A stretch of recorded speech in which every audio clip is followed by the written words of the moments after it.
Good evening and welcome. Welcome to another exciting edition of the program, Liberia First on Gedeh Talk. Today is Saturday, September 21st, 2024. Got a special edition here. The Rivergee Senator, Honorable Francis Dopoh, is our guest on here tonight, will be our guest on here tonight as we delve into national issues, specifically relative to the alleged fingering of the national budget. All right. Also, the Liberian Legislature has passed the Recast Budget with outcries from some members due to what they called money laundering. Representative Musa, Hassan, Bility, and Yekeh Kollubah blamed their colleagues for the level of corruption within the August body. Let's dig deeper tonight with the Honorable Senator Francis Dopoh, who graduated from the University of Liberia on yesterday with a master's degree. And I would say congratulations to Senator Dopoh on his achievement. We want to wish him well. Also, today is the birthday of several people here, including my own daughter, Gboryenoh Gilman of Monrovia. Hey, Gigi, happy birthday to you from all your siblings here. Shirley, Gracie, Ruth, Michael, Lita, your nephew, Bob Alston, your mom, and myself here. Everybody want to wish you well. May God continuously bless you and grant you your heart desires. That's our daughter, Gboryenoh Gilman of Monrovia. Happy birthday to you. Perry C. Gedeh, happy birthday to you. Perry is a follower of this podcast. Munah Ogamba of Minnesota, Brooklyn Park. Happy birthday to you, Munah Ogamba. My dear friend and brother D. Jaryenneh Brapoh of the ATL. Happy birthday to you, Jaryenneh. Dianamu, Jonah Zapuga, Dianamu grandson. Happy birthday to you there. Mulbah Johnson. Happy birthday to you, Mulbah. Aaron Zoe, Wilton Sawyer, Abdul D. Kanneh of the CDC, Monrovia. Hey, Abdul, happy birthday to you. Charlotte Horace, Paul Heagbe Stemm, Manjayonnoh Smith Mahn, Benjamin Jonah, James Yuboti, Yvonne Yakana, Sifos Kind Queer, Anthony Gwen Sr. And for all of you celebrating your birthdays, anniversaries, and special milestones, we say congratulations to you. This broadcast is dedicated to you as well. Invite someone, like the page, follow the page, and be my guest. Okay? We got a great show coming up.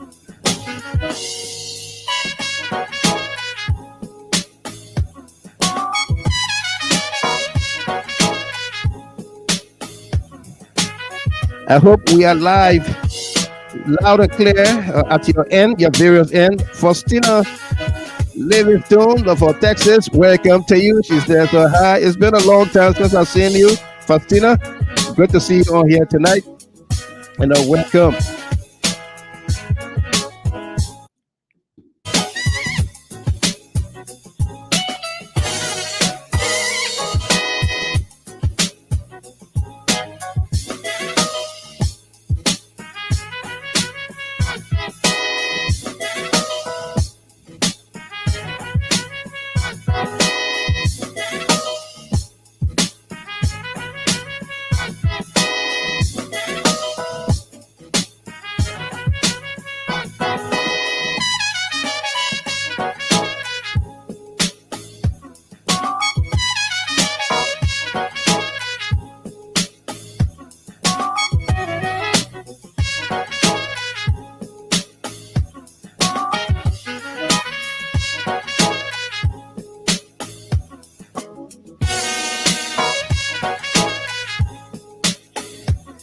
For all of you joining us from the nation's capital, we say good evening to you. Welcome.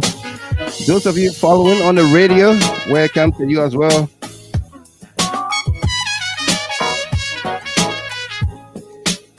We've got a great show coming up. Senator Francis Dopoh is our guest on here tonight. Invite someone, like the page, follow the page, and be my guest.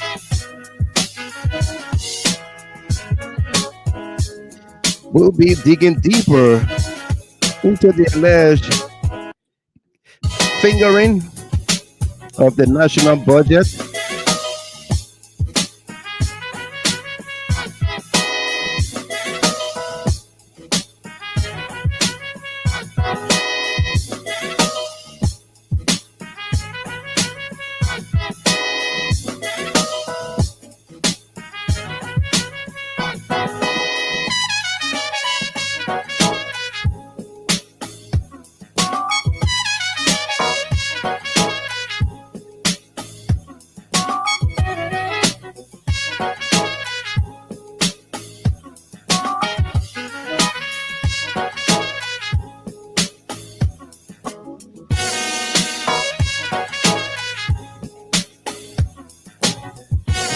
SK Vafi, welcome to you. Are we loud and clear at your various ends? I'm not getting any comments from anybody. I don't know whether you are receiving us.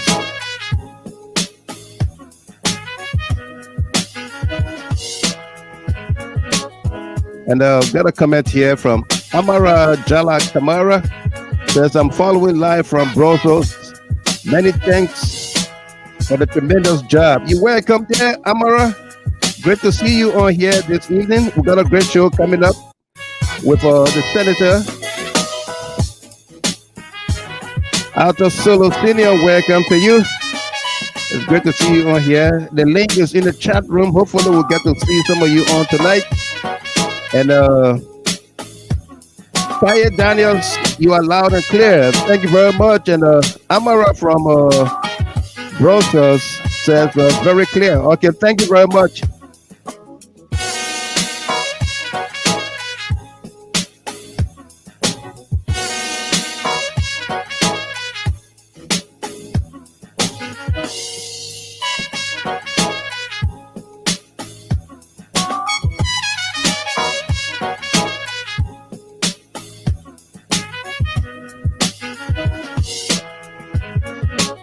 Joseph Sumo, yeah, I have fallen in love for my parents. I will follow you for love. Welcome, Joe Sumo. Good to see you there, and nice hearing that from you as well. We got a great show for all of us here tonight, so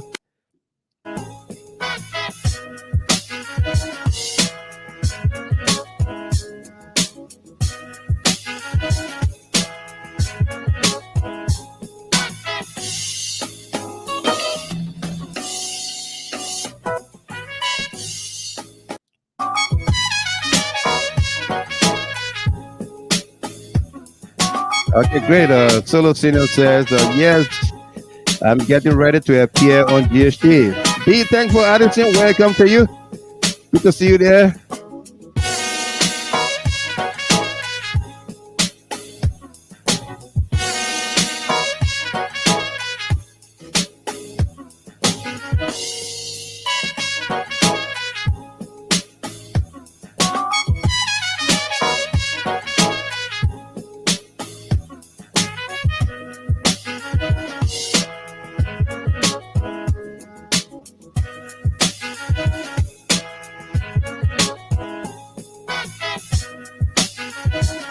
Wherever you are joining us from, we say welcome to you. And of course, it promises to be a great conversation on here tonight.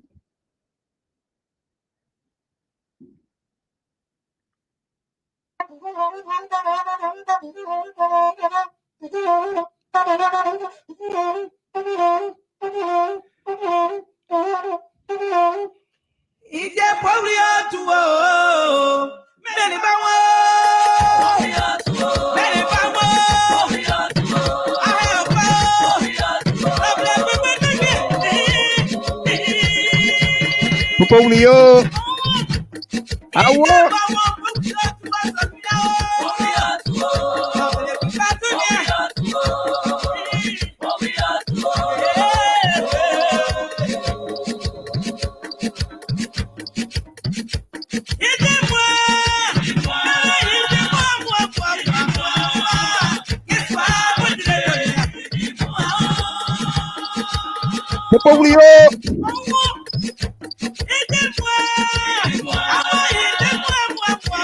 Cecilia Freeman, welcome there from Philadelphia. Good evening, Mr. Gilman, she says.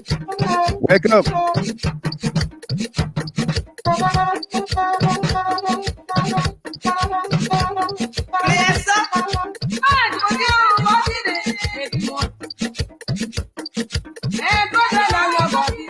Edimo. Edimo.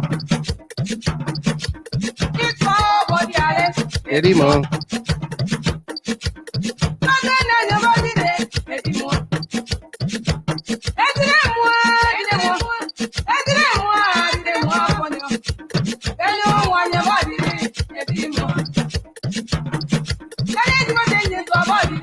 Edimo.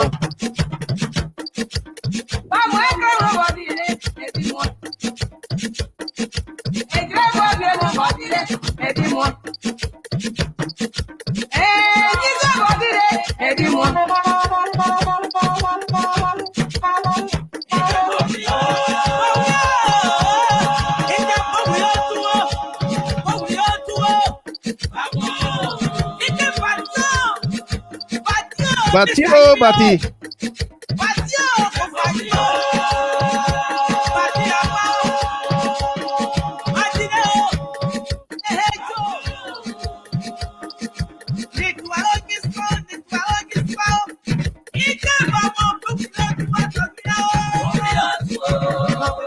Bapolia tua.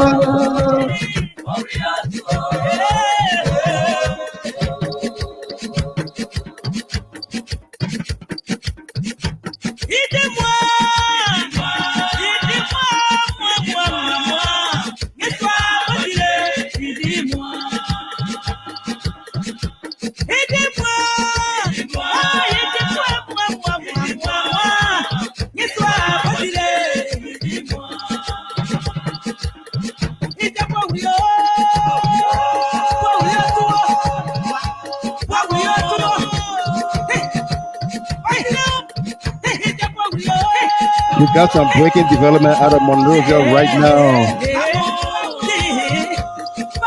The Unity Party government is about to upload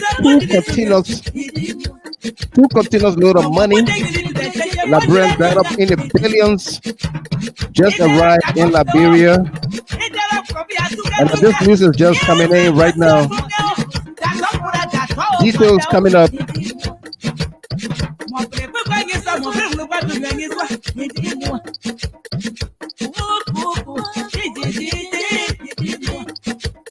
Two containers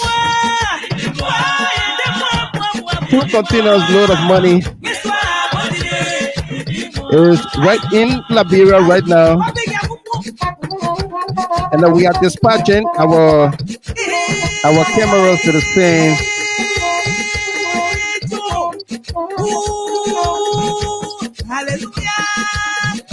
10:27 p.m. in Liberia. We are getting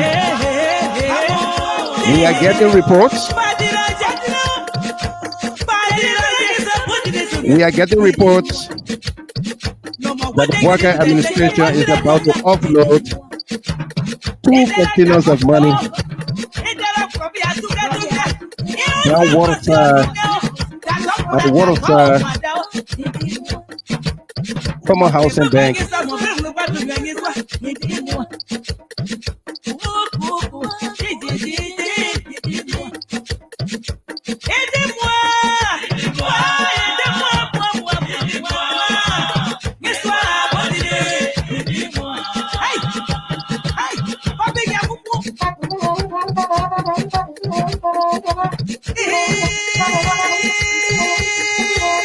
Hallelujah. Hallelujah. Amen.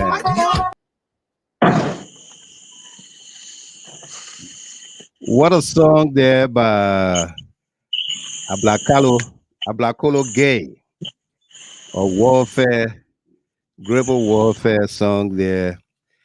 And of course, we did it especially for our guest, the Honorable Senator Francis Dopoh II. He has just joined us here. We are excited. We are getting some feedback, Senator. I don't know whether it's from my end or your end. Is there a gadget? No, like what? Let's squeaking. I'm just. Okay. Let's squeaking sound. Oh, okay. That's my background. You know, it's raining on this side, so I'm It's raining. Okay, you yeah. will get the animals making some sound. Maybe that's why. Yeah. that's It's what it is. Yeah. That's what it is. Oh, let me see how I can get in my conference room. Maybe that would be better. Okay. Yeah. All right. Then I get back. Yeah. Okay. You can just move. Go. You can go. Yeah. Nobody's seeing you. You can go and position yourself. Okay. Yeah, you can go and position yourself. Yeah.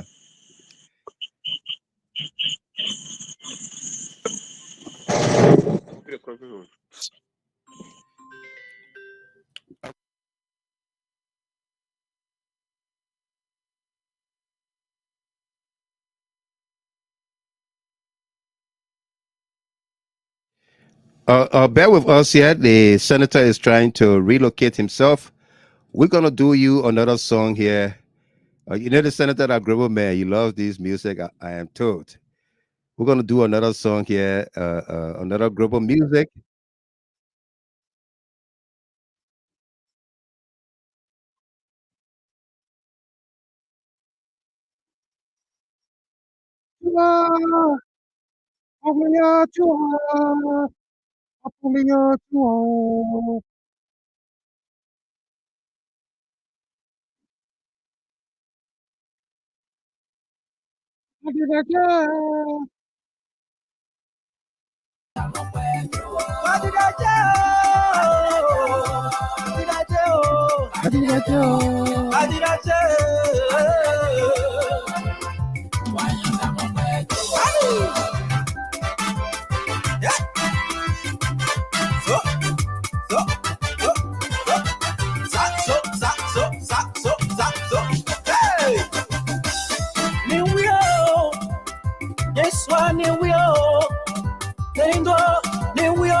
Come and see what the Lord has done.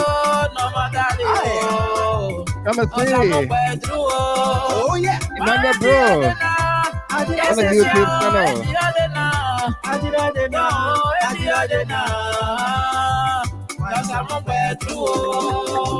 Ishmael Habib Rahim. Hey. Oh. Hey.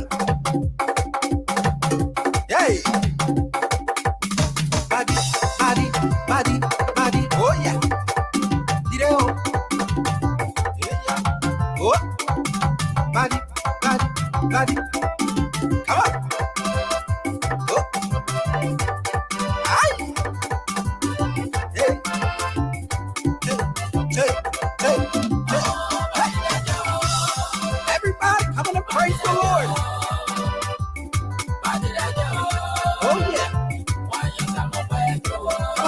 Hey, Come and see. get up on your feet. Ah, yeah. Oh, come and see, oh. How Come did I and tell? see. Come and see. But he's done for me.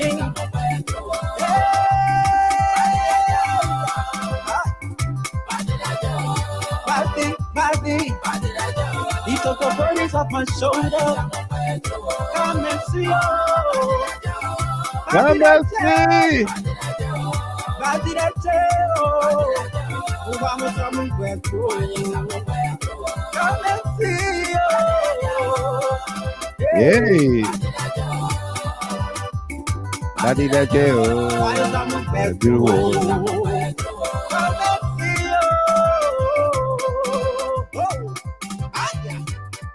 Come and see. Come and see what the Lord has done. He's took the burden off my shoulders. Folks, good evening to you. Welcome. Welcome. We got a great show for all of us here tonight. The Honorable Senator Francis Dopoh is our guest on here. We were experiencing a little bit of background from his end, and so he's relocating, and then he will be joining us back here. But we just got some breaking development out of Monrovia from our digging deeper department that the Boakai administration is offloading approximately two containers of money,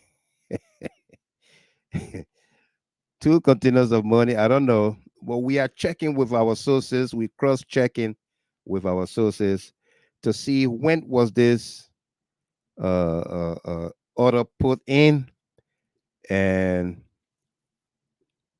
how did it get in the country? Is the legislature aware of such undertaking? Did they grant approval? These are some of the questions. I mean, this wasn't going to be part of our conversation with the senator on here tonight, but hopefully we will ask him and then he will tell us whether it's something that was undertaken by them that they know about it. All right. So we got a great show for all of us here tonight. We'll welcome each and every one of you to be part of this conversation. You can trend with us as well as call us here when the lines are open uh, and let us know uh, uh, uh, what to think. All right. Esther Gay, welcome there, Big Sis from Grand Rapids. Good to see you on here. Say hi to the boss, to the old man for me. Want to wish you all well, okay? Welcome. And Jen McBorough, let me come dance with my chicken legs, man. Is that so? Welcome, okay? Good to hear that. And Joseph Richards, welcome to you. Jay Ara, good to see you on here. Ishmael Habib Rahim, welcome. All right, welcome to you. What do you hope to hear from the senator tonight as it relates to the the fingering of the documents, let's say the budget, the national budget, and the subsequent passage of the recast budget when Representatives Yekeh Kollubah and Musa Hassan Bility were in odds with their colleagues. Musa Hassan Bility walked out of the plenary and said, God will punish you. God will punish all of you. God will punish all of you. The speaker told the deputy speaker to pass the budget. What am I doing here? God will punish all of you. Those were the words of Musa Hassan Bility. Why did he say so? Is the Senate going to do the same, concur with the House of Representatives, and just water down the investigation and LIBERIA moves on? Stephen Stepney, Priska Stepney Wah, welcome there. Says good evening to our senator. The senator is coming back on here. Welcome to you. Will Zulu Bright. Well, Zulu Bright, I see you there with the European Union flag. Welcome to you wherever you are. Good to see you on here. Okay. We are waiting for the senator to reconnect with us here.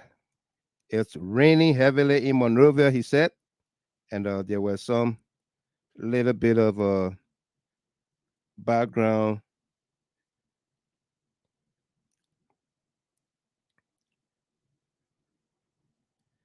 There was some bit of background noises behind him, and trying to get rid of that. All right. Daniel Tasler, welcome. He says, good evening to Honorable Francis Dopoh.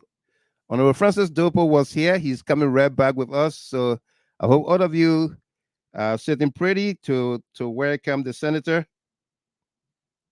Yeah, to welcome the senator. Uh, uh,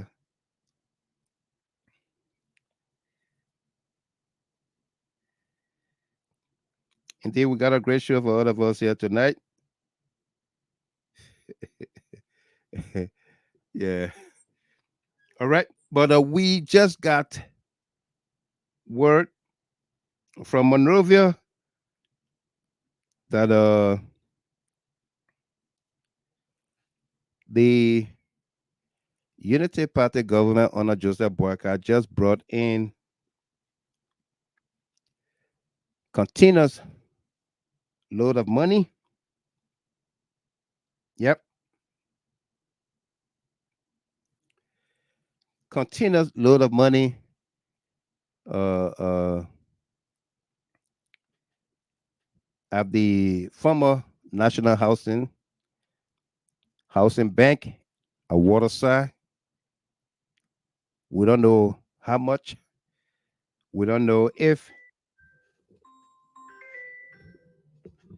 the senators or the house or the representatives or the legislature, national legislature, is aware of this development. We don't know, but what we do know is that this is happening in our country. Okay, this is happening. So now let's welcome to the global stage the Honorable Senator Francis Saidi Dopoh. Honorable Dopoh, Yeah, welcome, yeah. welcome, welcome. How Given, you doing? Yes, sir. uh, I'm fine. Thank you for the concern, and I'm happy that I'm on your show for the first time. The first time is an honor. It's an honor to have you. I mean, we try to. I'm saying it to you folks. Even when we test broadcaster here, I announced it several times that we're coming with a senator. But then the last test broadcast, we say we're calling it off for the day. But the senator insisted that he's going to come, and no matter what, that's what we want to see in our leaders: the commitment, the passion, the dedication, and the willingness to speak to your people. And so, we are indeed honored by your presence on here tonight. And thank you very much. And let me go ahead and say congratulations to you on your graduation from the University of Liberia. We learned, and we do have a photo of you as you walk out of the university yesterday, I believe, with a master's degree. And let's put it up. Sure, Yeah, sure. that would be you, right, Senator Oh, Dopo? thank you. that Thank you very that's much. Is it no coming out? doubt. I'm not seeing that on the screen. Yeah, it's on the screen. Maybe. Yeah, Uh, yeah, yeah, yeah. I'm the one. That's my second master. I yep. have a master in what they say economics from Williams College, Right. and now I have a master now in finance and banking. Finance and banking. Yeah. Congratulations. Yeah. Congratulations to you. Thank you. You're welcome. All right, Yeah. folks. The senator is not in a studio; he's at home, and so if you want to see his face, he's all right. He's right here on this his graduation photo. That's him right there. Somebody trending that you need a little bit of light. Okay. Yeah. Yeah, and Priska Wa says, congratulations, Senator Jen McBorough. Congratulations. Wow, congratulations to you and all of that. But it's great that we can have you on here tonight, Senator Dopoh. Yeah. Let's, I can't do let's hear a little bit of background about you. Let the Liberian people that don't know you, let's get to know you a little bit. Give us some intro.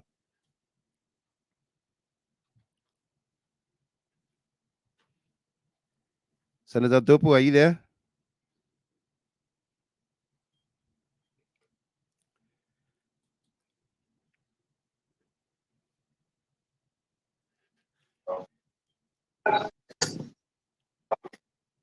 Oh, it's there. I didn't mean. Yeah, we are getting you now. We are getting you now. Oh, I'm here. Oh no, you're going back.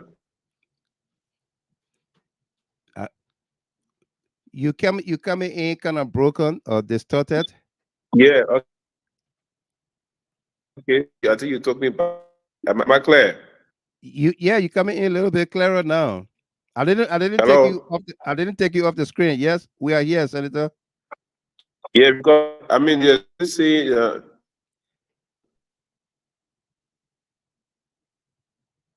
okay.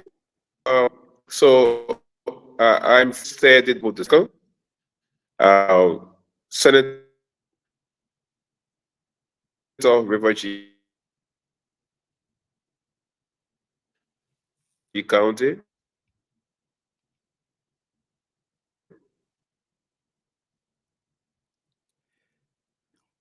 The line is Former terrible. representative Rivergee County to Right. 2023. Academically, I'm at a college in university. I have a degree in accounting and I'm from Williams College in Boston. Are you getting? You coming in Can I broken. in correctly? The words are coming one, and we can't Oh, understand.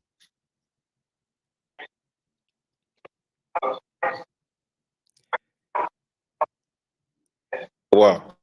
Yeah, we're not understanding you. So I Even the folks that are following us. think I need to Uh, make some yeah, make some adjustment. adjustment. Yeah, make some adjustment. Uh, Maybe uh, log out and log back in. Let's try that. still making an adjustment. Preparing the signal conference room.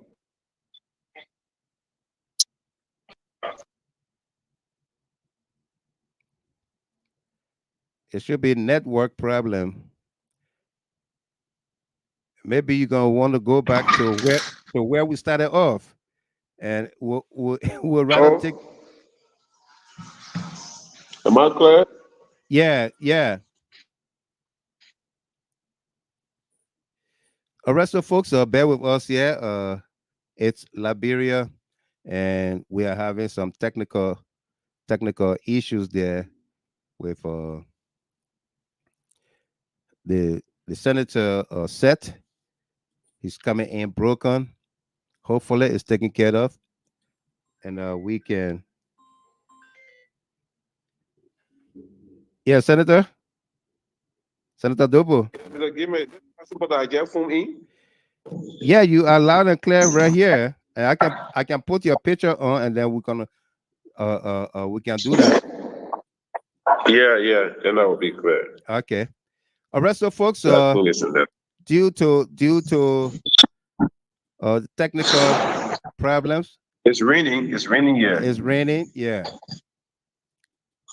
We're gonna have the senator on the phone with us. Yeah. All right, Senator Dopoh, welcome again. Yeah. Thanks that you can do this. Yeah. So Okay. let's get what we're talking about, getting a Okay. brief intro about you. Okay. Yeah. So, like I was saying, I'm Francis said Dopoh II, Senator of Rivergee County, and a former representative of Rivergee County District Number 3. Right. I serve on the Senate Committee on Ways, Means, and Finance. I chair the Committee on Post and Telecommunication, Vice Chair of the Senate Committee on Gender and Social Welfare. And then I serve on other committees of the Liberian Senate. I hold a master's degree in policy economics from Wilton College, and just got the Master of Business Administration in Finance and Banking from the University of Liberia, and a BBA in accounting. I am the former Assistant Commissioner of Large Tax at the Liberian Revenue Authority, former Deputy Commissioner and Principal Director for Real Estate Tax at the Ministry of Finance, former Deputy Commissioner for Tax Policy at the Ministry of Finance, former Deputy Controller at the National Port Authority, and acted as Controller of the National Port Authority. That's my professional side. And I hear from Rivergee County. Awesome. Well, thank you very much. That's I mean, that's a rich CV there, and it's great that we have such a person of your caliber in the Senate, in government, serving our country and people. Sure. Senator Dopoh, our country, like I tell my folks on here every time, our country is at a tipping point. It's at a cliff where anything can drop that country and the country will fall. Yeah. With your level of background, let me welcome our panelists on here first. Ms. Dopoh, Sarah Dopoh, welcome. How you doing? I'm good. Thank you so much, Mr. Gilman. I also want to say thank you and welcome to the honorable platform, and also to our followers. I'm listening, sir. Thank you, Sarah. Senator Dopoh, what do you know about the alleged fingering of the national budget? Well, so I know nothing about fingering, or what they call it. Alteration. Of the national alteration. Let's use the word alteration. Alteration. Yeah. Well, so that's one of the things we need to establish first, is how it works. And secondly, if somebody say the budget was altered, we want to establish what is the cost of the argument. You see, the argument that the budget was altered at the legislature, or was it altered in the executive? And if it is use the word altered, are there explanation in relation to that? Right. So I would like to say that as far as I know, the budget was passed by the legislature. The working papers were signed off by both chairpersons of the joint committee, and it was sent to the executive. That working paper was printed into the budget book, and after that working paper was printed, on the 2nd of July, as secretary of the budget committee, I did an analysis and identified between the printed copy of the budget in the budget book and that of the Ministry of Finance spreadsheet in the budget book, in the very same budget book. So when we contacted them, they indicated that they were shifting down on the basis of classification, reclassification on the government financial statistic system. Right. And that did not have material impact on the budget because the net effect was zero, but sector was changed. For example, they indicated that the Liberian Water and Sewer Corporation Right. was initially placed under a different classification, and they had to put it into another classification. For example, they put it under the infrastructure sector, but they have to move it to energy sector. So it means sector. that sorry? The energy sector. Water and sewer went to energy sector. Yeah. So it means that water and sewer budget did not change, but moved to a different sector. Okay? But water and sewer budget was increased by $1 million. That is the function of the legislature. That was an appropriation by the legislature, not by Ministry of Finance. The legislature increased water and sewer by $1 million. Yes, yes. Before, yes, and that's the function. Was that before the budget went to the president's office or after? That was before the budget went to the president's office. Okay. If anybody has another budget that went to the president's office that has different number in, it will be good for them to publish that. Okay. So the Ministry of Finance also, because the legislature fell in its wisdom, that the 1.75 million that was placed on the RCT program for the 10,000 youth, we thought that because it was a youth-related program, that amount should be placed on youth and sport. Okay. So we shifted from Ministry of Education to youth and sport. Now, when the ministry on the Ministry of Education, and the reason they gave to us during our investigation is that because of the time the budget was being passed, the program was already launched, and percent of that money was being spent on the Ministry of Education lines. So they had to keep it there.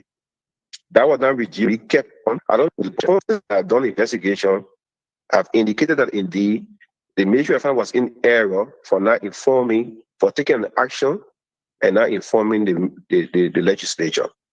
But there's no alteration of budget between the legislature, okay, and the executive marshal. Okay. What was saying, and I want to explain this again so we understand. Right. The budget is passed by both houses.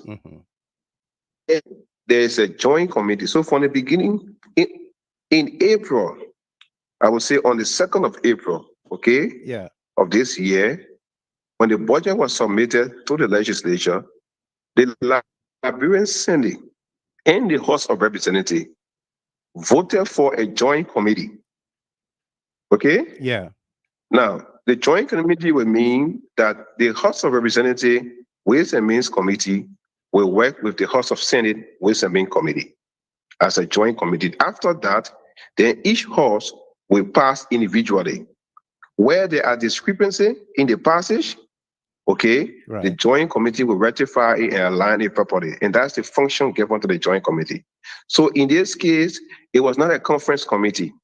It was a joint committee. A joint committee. So the House of Representatives passed the budget at 738, but with sectoral difference from the House of Senate passed 738 and sectoral difference. So that will be reconciled by the joint committee. That is why after that reconciliation, the chairman of the House Committee on Ways and Means, Honorable Dixon Sibo, and the chairman of the Senate Committee on Ways and Means, Senator Prince Mui, had to initiate the working paper. So any other document outside of that working paper, it is not the budget law. It's not the budget law. Thank you. No. So that brings us to the question here. We'll call him the whistleblower, or the one who came out and said and accused his colleagues. Clarence Garr. What did Clarence Garr see or find in the budget that caused him to blow the alarm about the budget being tampered with or altered? What did Clarence Garr see? Did you So I will better allow Clarence Garr to speak to that matter. However, I'd like to say to you first that from the readings and from the comments of Honorable Garr raised an issue that the House of Representatives passed the budget at 738 with specific sectoral lines. Okay? Yeah.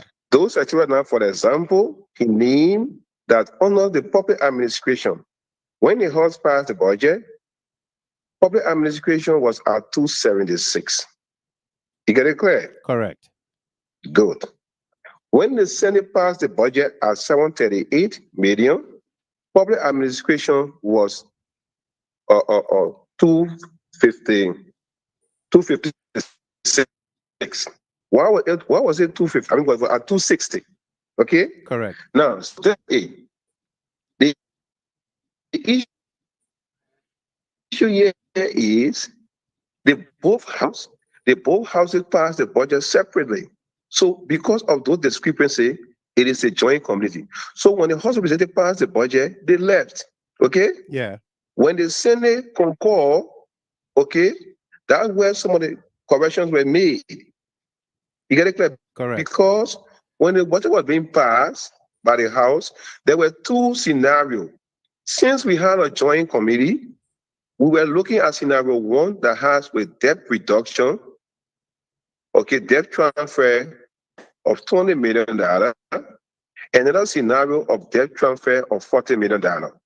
So because the conclusion to get the buy-in of the IMF and the Bankers Association, okay, was not consummated, and the Ministry of Finance was only inclined to 20 million while negotiation was still going on, this House passed on the 738 but focusing on the 20 million.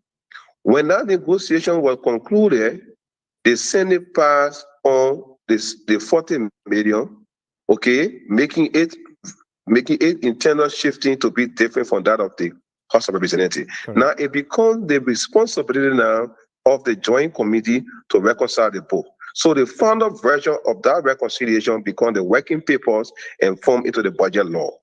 So Honorable Garr spoke of that more because yes, there was a difference between the Senate version and the House version. And under the law and the rules of the House, the only committee that was given that responsibility to reconcile both, it was the Joint Committee.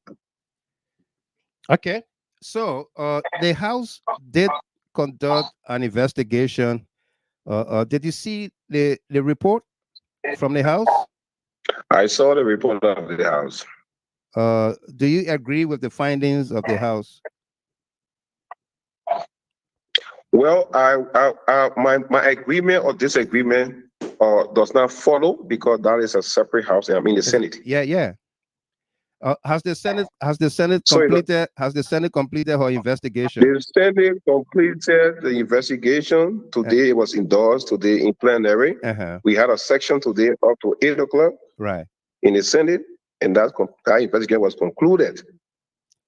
You care to tell us, if you don't mind, what were some of the findings? Is there anything relative or related to the House's version of our report? No, the Senate version, the Senate report indicated that there was no alteration of the word alteration as far as financial matter is concerned. However, the shifting conducted by the Ministry of Finance, okay, was not done in acquiescence of the Liberian Senate or the legislature. So the Ministry of Finance was advised not to conduct any clarification without informing or getting permission from the legislature. But the report did not conclude on alteration. Because the report acknowledged that the working papers of the Joint Committee was the one that formulated the budget law, and that was legal. The House of Representatives report, they had 3 recommendations there. The third one there says that the relevant staff be subjected to disciplinary measure for gross negligence by the full plenary. Did the House of Senate report have anything there to? Did it hold anybody negligent or did it hold anybody liable for whatever wrongs were committed, and what punishment is being meted out against them? So the first thing I want to say, Mr. Gilman, is that, like I said, it is not in my position or opinion, to speak on matter regarding the Honorable House of Representatives. No, I'm just asking. However, I'm saying the that report given by the House, as was read, okay, said just what you said. Yeah. It is not the function of the Senate to communicate budget to the executive mansion. Right. It is the function of the House of Representatives. Yeah, and we're going to come to that. So I want to be clear on that. Absolutely. So on that basis, the Senate has no part to play in communicating a budget instrument to the executive mansion. It is mentioned in the House of Representatives report that the budget was sent to the executive, and the budget was recalled or sent back, and we're coming to that by the clerk, engrossing clerk, Senate clerk, and all of that. Who authorized Nabolo Singbe, the Senate secretary, to write the executive for the budget?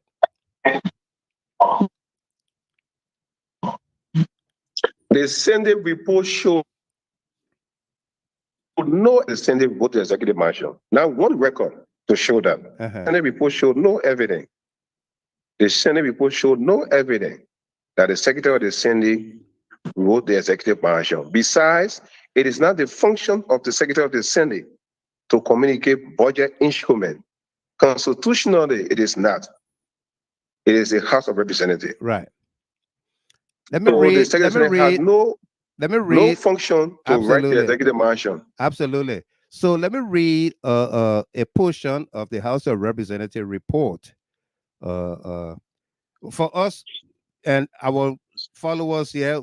We are not part of the August body, but we do follow the work, and we want to know, and also cherish some of you who are working diligently, but then a few bad apples are spoiling the name of the good apples.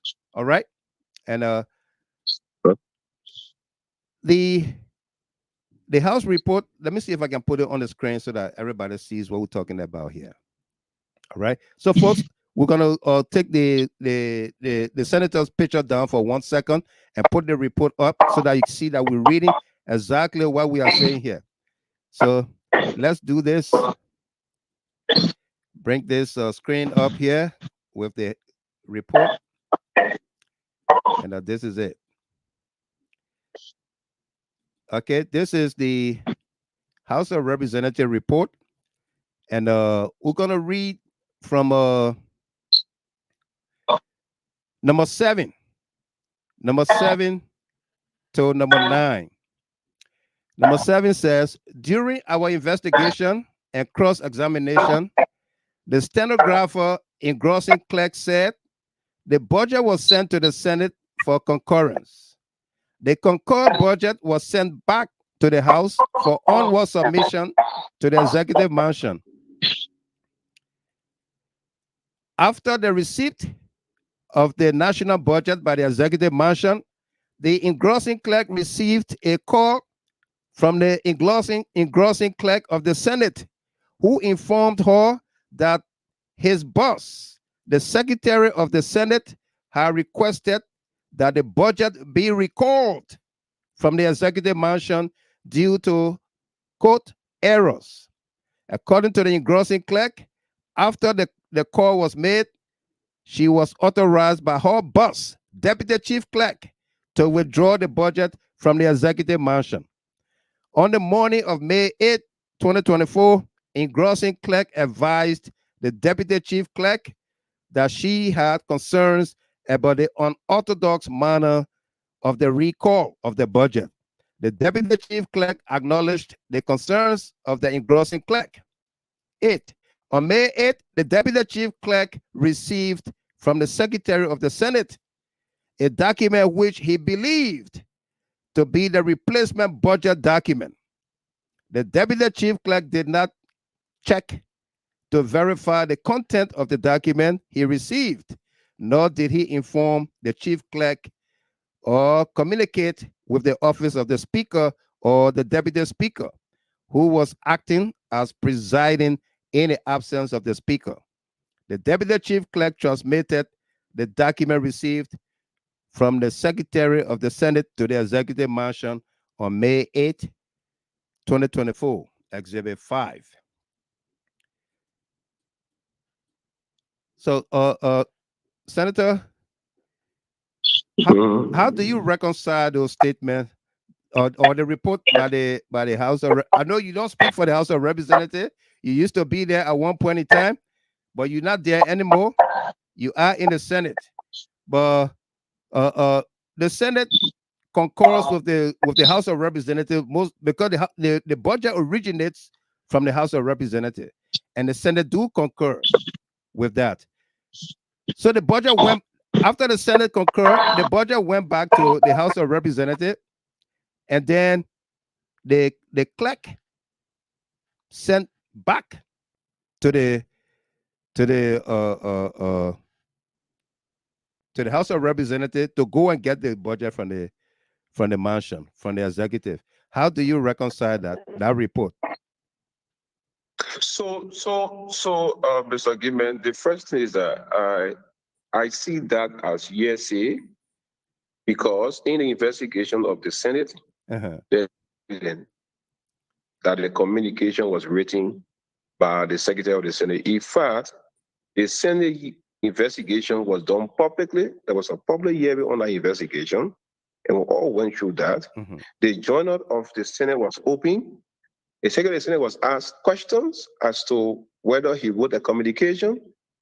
Those who raised some of the issues were given the opportunity to provide the facts, if there were any. There was none provided that a communication was sent because you cannot record a budget from the margin with a phone call. No. Right. It goes through procedure. You cannot record it with a phone call. So there's no evidence to prove that the budget was signed, that the budget was recalled because the budget was signed by the president on the 8th. Okay? Right. It was submitted on the 7th. There is no evidence that the budget was submitted to the marshal on the 8th. Because the transmission slip, everything was given from the Ministry of State, that the budget was submitted on the 7th and it was signed by the president on the 8th. So this is what happened. When the budget is transmitted, okay, it is recorded on the date it is transmitted.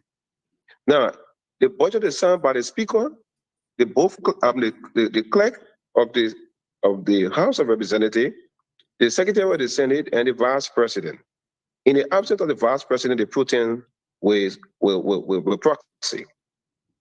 Now, when that goes to the President, the date the President signed, it is the date that budget, that report will carry. Right. That approval date by the President. It doesn't take the date that the House submitted. It takes the date the President signed. What is recorded is the date was submitted and recorded in the records of the Ministry of State, and copy is sent to both houses. Copy of that receipt is sent to both houses. So the Secretary cannot authorize to recall the budget because it is not in the purview or not the prerogative of the Senate to recall budget. And that's the unfortunate part there. So there's no record shown to that effect. That is why I'm saying I can go into the report of the House of Representatives because they are a separate house than ours. And it will be bringing that house of public repute if I attempt to do so. My concern is my name has been involved into a ESA case, and that showed there was no evidence in the report that indeed I was involved with what I was saying. That's why I take interest to explain the process to people. Because we have, I mean, we'll keep pushing you on the House report because you are all in the legislature. You concur with one another. This is their official report. So Mr. Gilman, no, I'm not saying I'm not tying you to the report. Unfair. I'm not tying you to the report to say you did it, but just give us clarification. Why did this happen the way it did? All right. The budget went to the executive. The speaker left the country on May 5th. But in the House of Representatives report here, it said number 12. It said the deputy chief clerk was unable to explain how the signature of the speaker, who was out of the country, signed the document of May 8, 2024. Are you saying to us that this did not happen, or the budget was not tampered with, but the signature of the speaker was tampered with?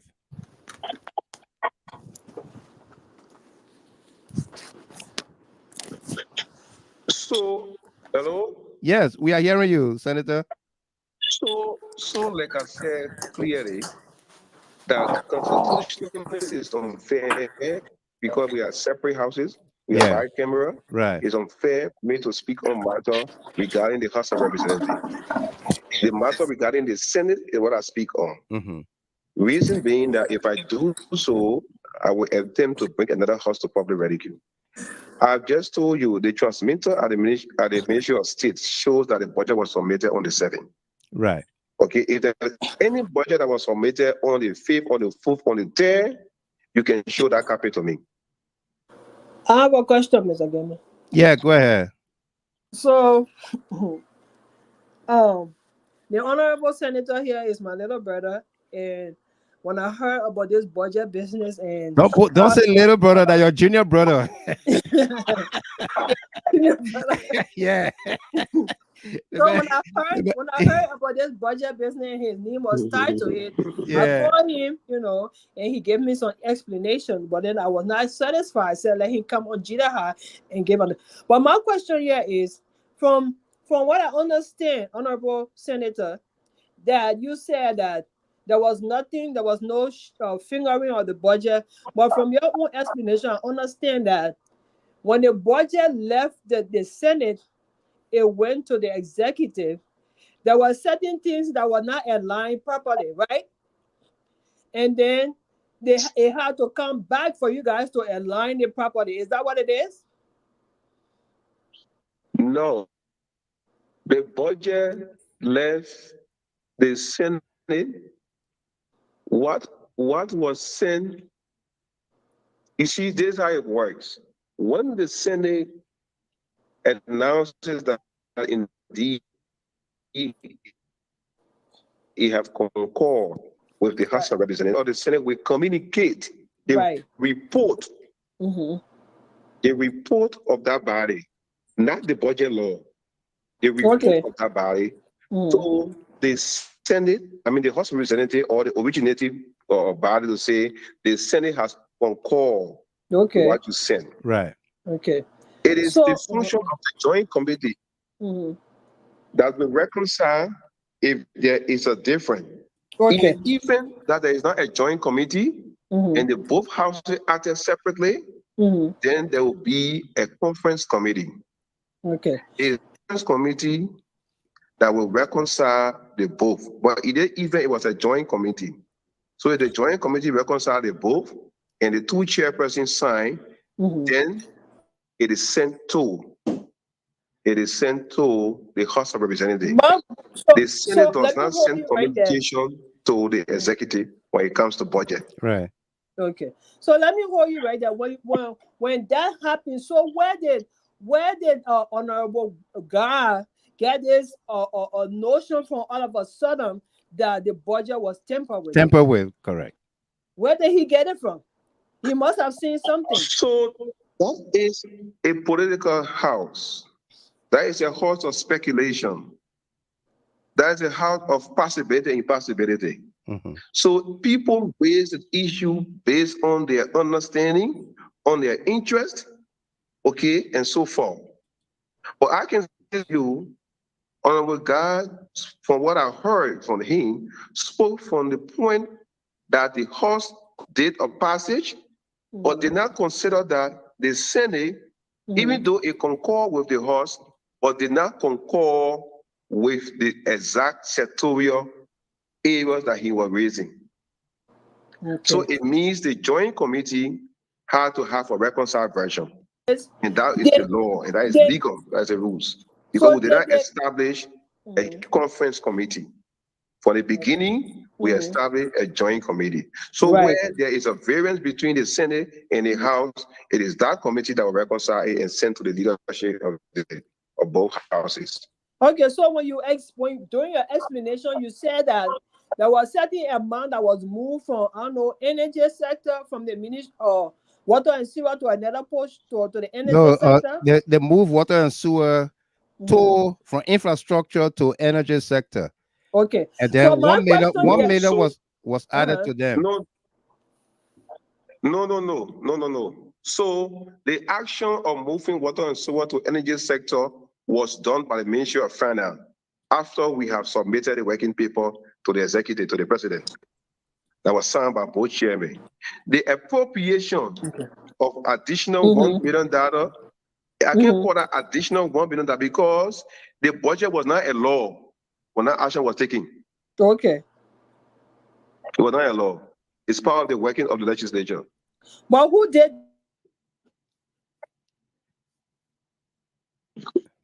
You are breaking. Maybe Mr. Gilman can relay. What committee that authorized the appropriation? Who did the appropriation? Was it the committee or the entire out of the Senate or the House? Who did the appropriation? Was it Finance Ministry or the Senate or the House of Representatives? No. So because we said it was a joint committee, it means that the committee is the one that will recommend to the both plenary. Right. Okay. Yes. Because it's a joint committee. Okay. That's the rules of the House. So what my point here is who authorized the movement of that money from this portion to the other portion? Was it a joint committee? That's my question. They mean to move from one classification to another. When you said that they moved, there was money moved from water and sewer to energy sector, right? You're breaking. Maybe he can relay. There was money moved to the energy sector, and one of those agencies or corporations in that sector is water and sewer. Right. Water and sewer was moved from infrastructure to energy sector, and they had an increment of $1 million. Right. So my question is no. Let me correct that. Water and sewer was not moved with an increment. No.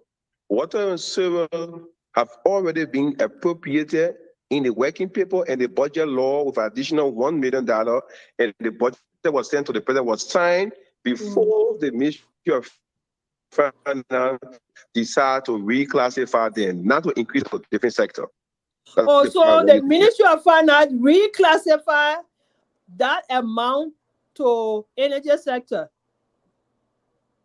right? So they move the water and sewer and all of it money and take it to another sector. They didn't increase it money, they didn't reduce it money. Okay, They so only who move them authorized to that? another sector. Who authorized that? Was it the Ministry of Finance or was the Working Committee? Which one? The reclassification? Yes. The reclassification was done by the Ministry of Finance. Did they have the right to do that? The water and sewer was done by the legislature. Okay, so did the Ministry of Finance have the right to do that according to the law? To reclassify. Mm-hmm. So we are now established in the law that reclassification of the budget is a violation of the law. We are not established that. We got to be honest to ourselves. Right. What we establish is moving money from one entity to another entity.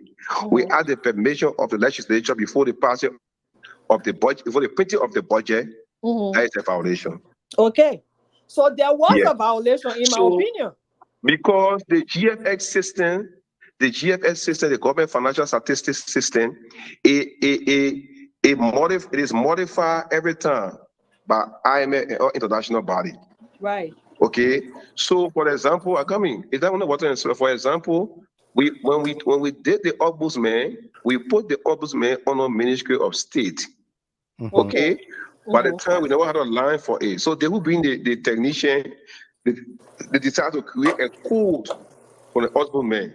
So they didn't take money from them or add money to them, but they moved them from that sector of public administration to another sector.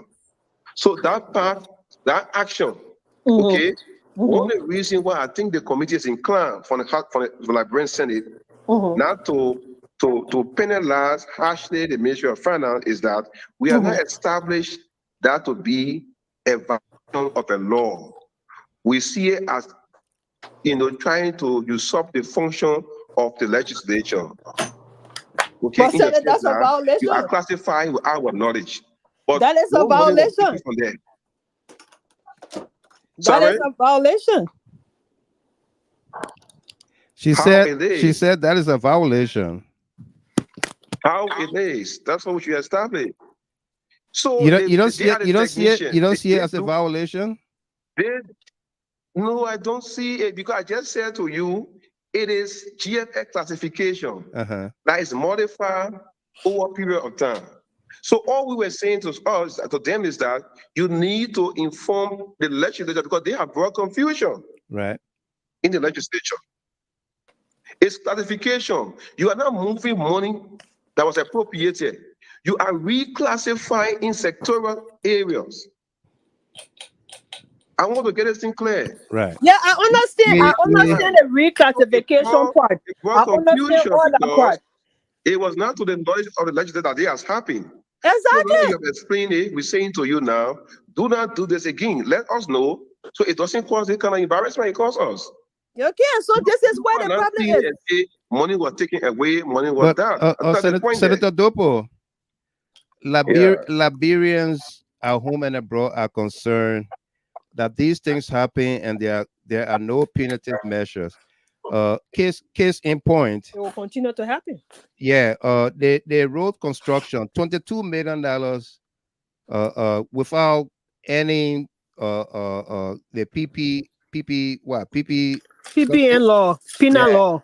That wasn't followed. It was not followed, and the guy they pardoned him. Thank you. They pardoned him. The Senate pardoned him. And here we are again. I'm going to ask you a direct question. Did God mention that almost or about $20 million was appropriated in a budget that went to people distribute? And he mentioned Dixon Sibo. He mentioned you, Francis Dopoh. He mentioned the lawmaker from Margibi, Ellen Arthur Ray from Margibi. He mentioned the Senate Secretary, Nabolo Singbe.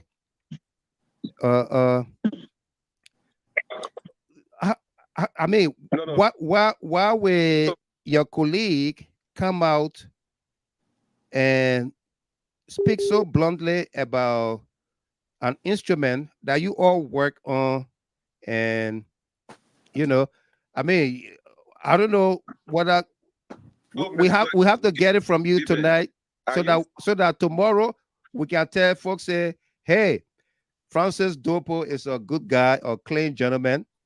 He was not part of that. All right. Because I'll be playing you a video from the House of Representatives and also from the Senate, where Musa Hassan Bility, Yekeh Kollubah are blaming Dixon Sibo, are blaming their colleagues. Musa Bility is walking out of the plenary and said, everybody in there, God will punish them. And the speaker told the deputy speaker to make sure the recast budget is passed. Why are your colleagues angry with some of you? look? So let me say one thing. Yeah. When you are dished out in the kitchen, when the food that you place to another child is smaller than It's the one to the other child, Yeah. be a problem. It doesn't necessarily mean Now you that love the child more than the you other are one. committing crime. Yeah. Does it mean that you're committing crime? People are there to protect their constituent interests. So they are under obligation to be dramatic, to get the audience attention. They are under obligation to fight for their constituents. So where they see that one constituent got better than them, they're under obligation to resist. That doesn't mean that something went wrong. In the room of the Willis and me, there is also a competition. That's why each county is represented. Correct. So when you are more influential to lobby, when you are more influential to speak the case out, you can get the benefit of the doubt too. That doesn't mean that you have done something wrong. Mm-hmm. I'm under obligation to protect the interests of Rivergee County in the room. Absolutely. So if one county interest is not protected, it is not my responsibility in the budget room. Correct. So if one county feel unserved in the budget room, the head of one county there can raise an issue. It doesn't mean that something went wrong in terms of illegal matter. Right. It is a debate. It's a theater. And it is called bringing home the bacon. Sorry? It is called bringing home the bacon. Bringing home the bacon. What are you taking home to your people that you represent? That's why you just explained here. Yeah. So in that case, that does not make the process wrong. You feel that you were unserved in the room does not make the process wrong. Correct. Does not amount to alteration. Does not amount to people taking money. So if you say my colleague said that we took $20 million from the budget and we reallocate it, yes, it's our function. We didn't send it to private farm. We took additional $20 million from the debt because we were discussing $40 million. Uh-huh. And at the time of the passage by the House, we are now concluded a discussion with the IMF and the Bank Associate to buy in. Correct. So the first scenario, consider the internal shifting of 20. The second scenario, with the Senate, consider additional 20. It is not Francis Dopoh. Uh-huh. But because Francis Dopoh is on the joint committee as a secretary, right. So when you feel hurt, you will call her name. Okay. So, Senator Dopoh, the bottom line here, you are telling us that nothing, like the American politicians here would say, there is no there. Nothing there. There was no corruption. There was no shifting of money, no distribution of money. So why did you guys go to work to investigate yourselves? Why you couldn't come out and tell the Liberian people, look, the budget, we passed it. No. We sent it to the House. Nobody, because that's waste of money, waste of resources. I come in, you're gonna come in. You're gonna defend the question. Because that's a waste of resources, waste of your precious time. And the Liberian people have developed within their minds that something is not right with this body. And the likes of Yekeh Kollubah, Musa Bility, and others continue to tell the Liberian people that the corruption is within the legislature. Why did you investigate yourselves if there was nothing wrong? So, Mr. Gilman, if that question should be what I should answer, and if you think is meaningless, to conduct investigation in an institution when there's issue raised by other, then there's no need for Liberia to try cases at the Supreme Court. I mean, every case that goes there, somebody should be guilty. That's what we're saying. Because if I go to court and I'm not guilty, it's not a case. Is that what you're saying? No, that's not what I'm saying. That's not what I'm saying. Legislature. Yeah. Individual raised concern in the legislature. The legislature did not go to investigate itself. Individual raised concern. So the responsible for the budget will call for investigation. That's what I'm saying. Yes, it is a function of the legislature to appropriate money. Right. Until that document leaves the legislature to get to the president, it's not a law.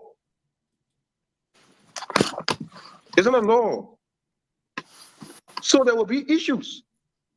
But we got to understand what is the function, how does it work, and whether it is true. Because when you say somebody author and change things, bring your working papers. And you're not asking them the question yet to show you their working papers. Because the working paper will be signed and initialed by the chairperson. So if there's a different working papers that went to the mansion than the one that was printed, bring that one. Before you establish that we change something. But if you're saying that because we are on the committee and we have to recommend for appropriation of river institution, if corruption, then that's not a function anymore. Oh, because if I advocate that money goes to this entity, right? And you say that because I did that, it means I want to eat the money, then just tell me to be a rubber stamp that when the president bring anything from the mansion, we should just pass it, because any change we made, it has a motive. Is that what you're saying? That's not what I'm saying. And the issue about Supreme Court, that when people go to Supreme Court, you don't expect people to be guilty or whatsoever. That's not what I said either. Because if you go to the Supreme Court, you are going there for redress. That whatever verdict you got from a lower court, or you didn't like it, you felt you were not judged properly, so you go for redress. But here we are with the Senate and the House of Representatives. Now you are making some mistake. Yeah. So now the mistake we are making here is the separation of power. Each house has its own rule. Correct. So, when the Senate has an issue, it does not go to the House of Representatives to investigate issue. No. It has committee that will be responsible. Correct. That is the rules. And we established that here, and that's why I kept saying. So, but we don't have acquitted who were being accused. It means it's not a good ruling. No, that's not what I said.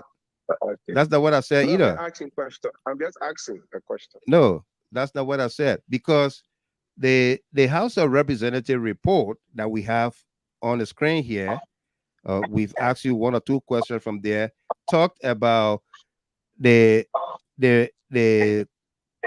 budget being concurred with by the Senate, went back, Senate back to the House sent it to the executive mansion, and the Senate of the secretary, let's say the secretary of the Senate got to his colleague or her colleague in the House of Representatives to withdraw that document. They withdrew that document, changes were made, and here we are. Let's move forward. Let's move forward. Folks, if you just before we move forward, I want you to know that the report of the House of Representatives did not carry my name as being somebody who authorized. No, it didn't carry anybody. It didn't carry any lawmaker's name. It didn't carry. Yeah. The investigation of the Senate did not carry my name. The next one I want to do before you leave this part of this discussion is that, do you have copy of the working paper? No, I don't have copy of the working paper, but we have the report. We have the report from the The report of the House of Representatives. Yeah. It's not a budget law. No, it's not a budget law. That's the investigation. Oh, so the investigation of the budget law. The budget law comes about when both houses are in the same agreement. Correct. And in the absence of the two houses being in the agreement, then the joint committee or conference committee will make that recommendation. Correct. So here we are.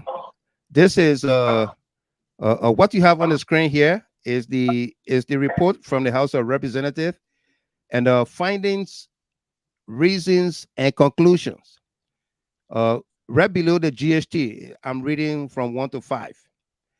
Based on facts as stated above, the committee finds that 1, the budget document of May 7 was improperly recalled from the executive mansion by the office of the chief clerk, more specifically, the deputy chief clerk. 2, the deputy chief clerk was fully warned that the attempt to recall the budget was improper and not in accordance to procedure.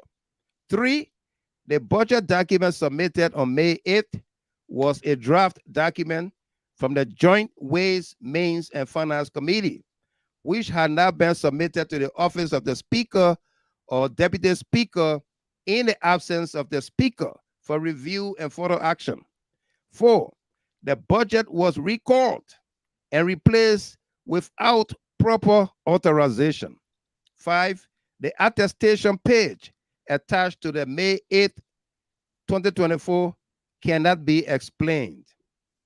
So the question here is, the House investigated herself and did not find anybody culpable of any crime, but the clerks in the Senate, the clerks in the House of Representatives. The Senate have also conducted her investigation. We don't have a copy to that yet. Hopefully, before the end of the day, we will have a copy.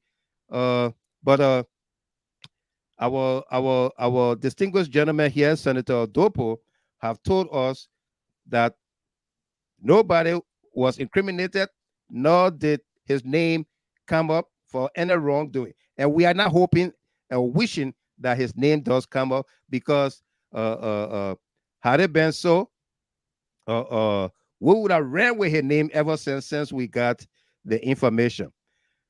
So, Senator Dopoh, I mean, I know you can't speak. Let me say again, you can't speak for the House of Representatives. But there's a clear indication here that the budget did leave both houses and went to the executive mansion, and then somebody recalled it from the executive mansion. Do you agree with that, based on what I just read from the House of Representatives report? Agree, because like I said, you are what you're saying to the question you're asking me, you cannot have an answer from me, because the standard that you're holding me by, it is the same standard as you live by, that there are rules at the legislature. Correct. I cannot comment on matter. If it is national matter, that's a House investigation. You got to call people from the House, from the committee, to explain themselves. I'm only speaking to you that the first thing is no one house can approve a budget and it become law. It become law, correct? No. Correct. Good. So on that basis, I cannot speak. If the House say the budget will recall and alter, then it means there is no budget. How can the House still receiving money? How can the House still being, how can the budget still being operationalized? You see that? The joint committee report was a draft. I mean, there is no law, no budget law yet. But the budget going in 9 months. I hope you getting my point. Absolutely. So it is a working papers. If you read the House report, they say they send it. I mean, the House of Representatives asking a member to concur with the report and 8 workers. Where is the working paper? In the Eastern, the working paper is with the joint committee. So it's the joint committee that will finalize everything. Is So there they a working must read paper that with report. the joint They committee? must say they consider the budget pass. Uh-huh. The Senate say in its report that they consider the budget pass. Which budget was passed? How will you So how I will want to you look feel into that. how will you feel if a report came out and said your signature was forged? If a report came out and said my signature was forged, Yeah, like report. yeah. And let me give my reliance. On the House of Representatives report, they said the House Speaker signature was forged. He was out of the country on May 5th, and a document was signed in his name on May 8th. Oh, so the point here is, if I feel that my signature was forged, Yeah. I will ask for the original document that I signed on to see my signature, and look at the new document to see my signature and see where the variants are. That's it. Absolutely. Because I'll be concerned. The report further. So that's what I'm saying to you. That's what I'm saying to you. That's what Yeah. I'm saying to you. You will be saving yourself corporate time if you try not to ask me questions regarding the House of Representatives. Because you'll be asking, you'll be asking the people who wrote the report to say, can you show us the report that was forged and the one that was not forged? Right. Be asking them. That's all. So the House of Representatives, from your Sarah, from your brother's explanation, we can safely say that the House of Representatives lied on herself. Exactly. Eh? But what? I can't say anything like that. No, that are you. That are you. That are you. You did not say anything like that. Yeah, you are on the record for not saying anything like that. Yes. Yeah. Good. To say from brother's explanation, it is clear that the Ministry of Finance violated the law. It is clear that the finance violated the law, and it was also clear when the labor, that the Public Works Ministry violated the law and they pardoned him. So if the legislature continue to pardon these people, they continue to break the law, it sends a wrong message to parents in Liberia and abroad that something is going on. There will be consequences for people. So if I may ask a question, which law did sectoral reclassification violate? The law that he was not authorized. The budget law. He was the very budget law. No, because I come in. No, you see, that's why we're making a mistake. The classification, in the budget law, has agency attached in the budget working papers. Yeah. The transferring from one agency to the other if it exceeds a threshold of 10%, it's a violation of the law.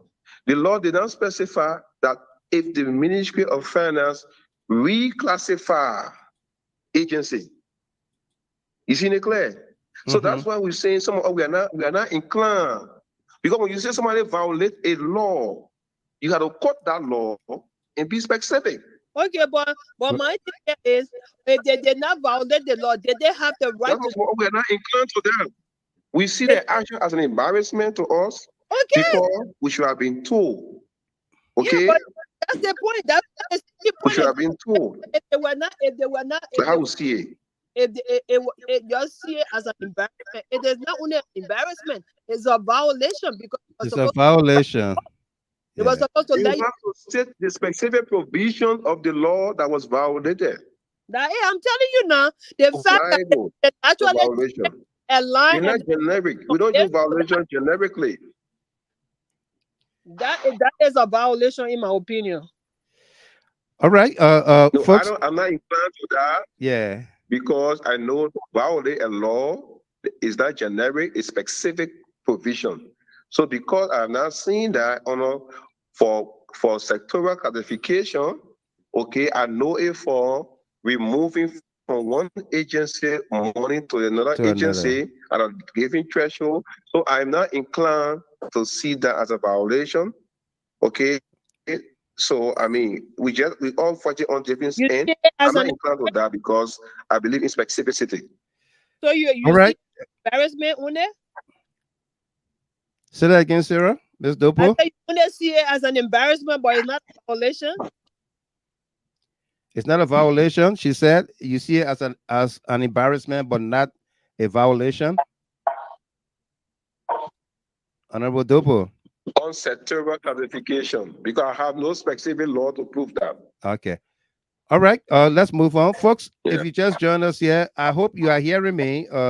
Because my camera went off, and I don't want to restart this program and lose our stuff here. Mafla Reese Unique. I'll be calling you after the show. All right, so we can talk a little bit more. Somebody please tell me if you are hearing me. I know you are hearing Ms. Dopoh and our guest, Senator Dopoh. All right, this is a video from the House of Representatives in which Yekeh Kollubah, Musa, Bility are all angry with their colleagues. We'll play excerpt from there, and then we go to the gentleman. We got a video from the Senate as well. We're gonna play that too. You have to shut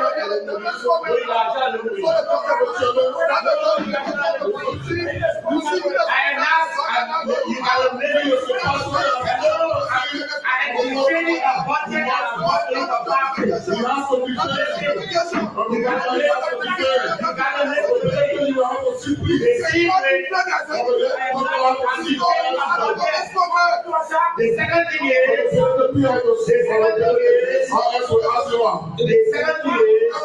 the PNM law allows that the ministers can move to inline. Because of the separation we saw, because of the separation we saw in the very discussion, that's why yes. No one being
all right.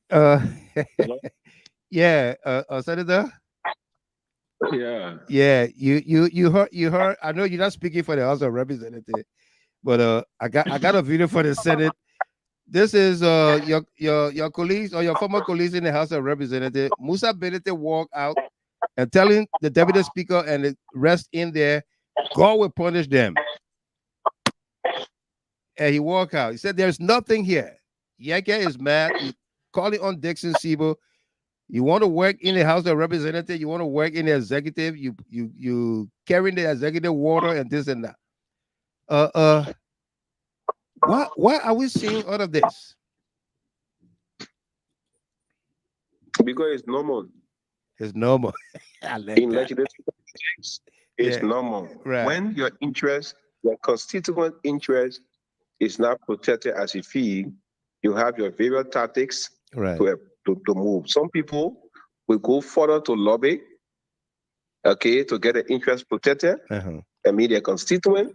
Some people will decide to, for outburst, to call attention, to make the case.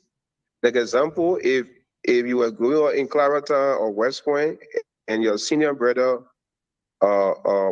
is a strong man who decides to just beat you or take something from you, and you want to go lodge a complaint to his parent and he's stopping you, you can't go in the yard because you're afraid, you take stone and chew it on the zinc. As the noise on the zinc, the parent will come outside and say, what happened? Then you explain your case. That's the approach. So that's some of the things you see in the house, okay? Yeah. So everybody gets different tactics. Some will choose not to use that tactics. So, I mean, I can't speak further to that, but I just let you know that it's a normal thing. It will continue to happen because those are different ways people use, to get the attention of their colleagues. Could it be for personal aggrandizement as well? That no, I can't speak to that because the interest of your constituent is whether with you. Yeah. So it is your choice to make it personal or make it generic. So I can speak to that. Awesome. All right, so folks, we will open up the phone lines here. We've been talking to the senator for over an hour and 15 minutes or so. We'll open up the phone lines here and just please speak to the issue or 30 seconds to 45 seconds. If you want to ask a question, you know the telephone lines. We are not taking any calls on the WhatsApp. We're not taking any calls on the WhatsApp because we have him on the WhatsApp line. Okay? We have him on the WhatsApp line. So the numbers to call here, 313-957-9702. All right. We are not taking any calls on the WhatsApp line. So I want you to understand that. Call here direct, 313-957-9702. As we get that, begin to get our calls. Let me prepare this video from the House of from the Senate. Ms. Dopoh, you got any other questions or comments? Well, I just want to say thank you to the Honorable for the clarification. Right. Because I was attacked so many times on social media. You know how loud I can be on this unity project. So a lot of people attack me. Oh, you here talking? Your brother knew I mentioned So I know my brother. Right. I'm not saying he's a perfect man, but I know him. I raised him, and I know he's not into that, and he knows his stuff. So I will call him and ask him. When I did call him and I asked him, he did clarify exactly what he's seeing here. Right. That nothing was temporary and all of that, but he needed to come on the global stage to explain that. So absolutely. So yeah, and I mean, it might not go well with all of us. Everybody have their own opinions, but that's what it is. No, it's good. It's good that he came on here to talk to us and explain, answer the hard questions, so everybody can make their own judgment or determination. Right. Right. All right. So we got this video. Let's play you excerpt from this video. And then we're going to continue with the Honorable and take your calls as well. And now this video is from the Senate. It's from the Senate when they had their first, I think it was their first hearing. All right. Yeah. So let's go into it. Based upon that,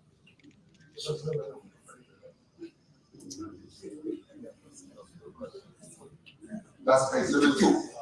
And Exhibit 3, when we came to section, this matter was not on the floor.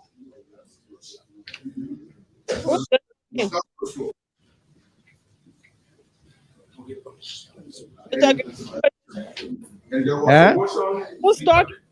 There was a motion to. I think that's the the Secretary of the Senate, I think.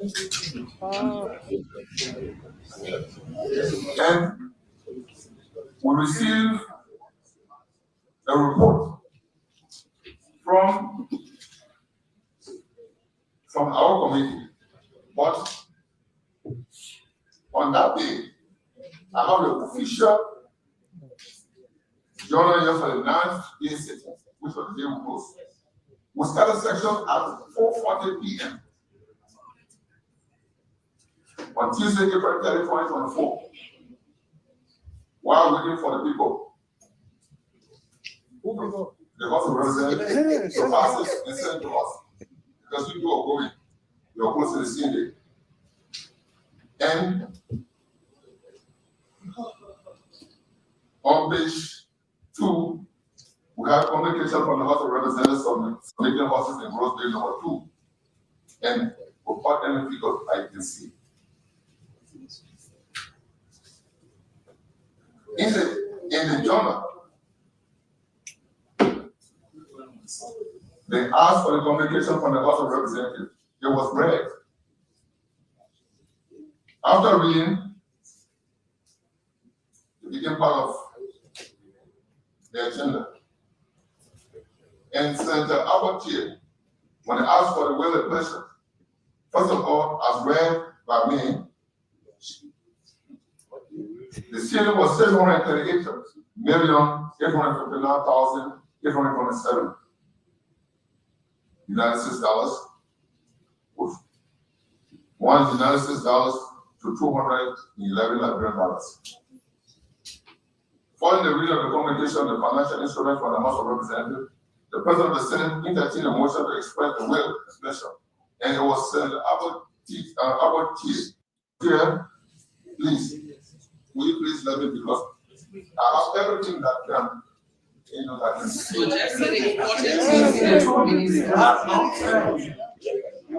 Okay. In fact, I don't think it is important to see what Senator Moise said, what it was. We just need to understand and please support that quote today. Watching for the house is I have a comment for they said here that the budget ceiling was 738,859,827 United States dollars. As I said, I assume that they were in a hurry. But then they said revenue estimate. Here they said you get 789 million, 859 and 827. This is not a budget law, but it's a recommendation from them. They will not put it inside. You concur with them. So because we were here late when they said we should transmit the budget to the House. When they don't have the budget now, both houses must work on the budget. I don't have the budget. Just inform them because it will soon close. That they have received the budget from the House of Representatives, but they are the ones who put the everything. But we ask for the copy, send the bonds for the copy as Exhibit 7. Then, on May the 2nd, Exhibit 8, as we usually do, we brought the the House of Representatives and read out. I present my compliments in my director of the Liberia in special section, informing that the Senate adjourned for the special session called by the President of the Republic of Liberia. And my proclamation ended on Tuesday, April 10, 2024. We informed them. As we usually do that, we are closed on the 2nd of May. So what we have here, There is a hearing on the Musa just about 2 weeks ago, and we consistently stated that to the best of our knowledge, to our recollection, given all of the data and information available to us, the concept or the suggestions about budget tampering, budget alteration, budget shifting does not exist. Yes. Because giving evidence being produced by previous speakers, the members, and the Secretary of the Senate, and giving our own information, it has not been clear. Neither has it been stated by anybody as to who did the shifting, the tempering, or whatever, but there always been the budget was shifted. There must be a duo. So in one of my public appearances, I made this comment. I said, we know that the budget process is characterized by several intercameral interactions. Both houses of the legislature carry on interactions, some of which we are participating in the case where we are cited for official budget hearing, then the joint committee did, and in post-hearing negotiations, they will deal with representatives from the Senate and the House. See the approved budget until it was signed by the President on the 8th of May. The records are there in video, in print, and in photos. That is, the person who received the budget on behalf of the executive, which is logical, was the legal advisor to the President, because since this is a legislative issue, is a matter of legislation. So he then informed us that the budget has been approved. So when the President signed the budget, then he transmitted to us the handbill. So we waited till the receipt of the handbill before we can do the preparation to print the budget book. Because since this is a legislative issue, is a matter of legislation. So when the budget was sent to us after it had been approved by the President, in fact, as a matter of note, the Ministry of Finance and Development Planning, they didn't receive the approved budget until it was signed by the President on the 8th of May. The records are there in video, in print, and in photos.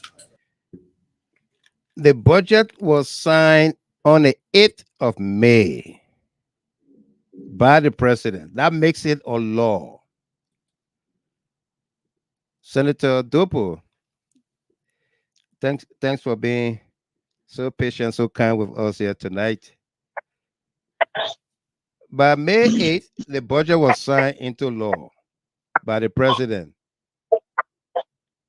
So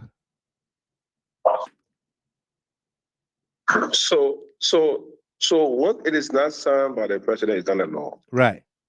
But this the acting Minister of Finance telling us that the budget was signed on May 8th by the President. The budget was signed on the 8th of May by the President. Correct. It was submitted by the records of the Ministry of State.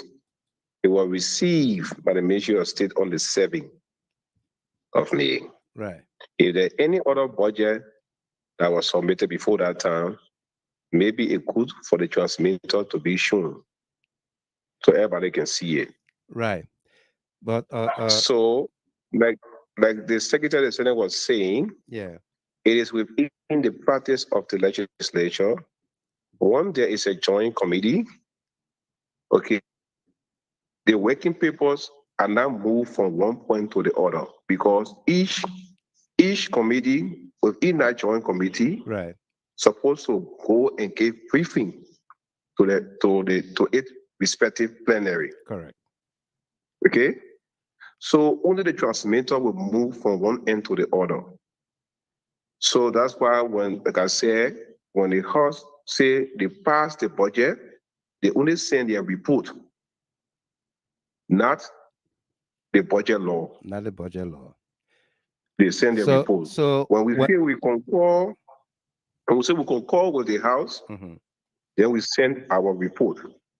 Then there will be a conference committee if we work initially separately. Correct. But if we work jointly, then there will not be a conference committee, except we deem otherwise and dissolve the joint In a case, the joint committee was not dissolved.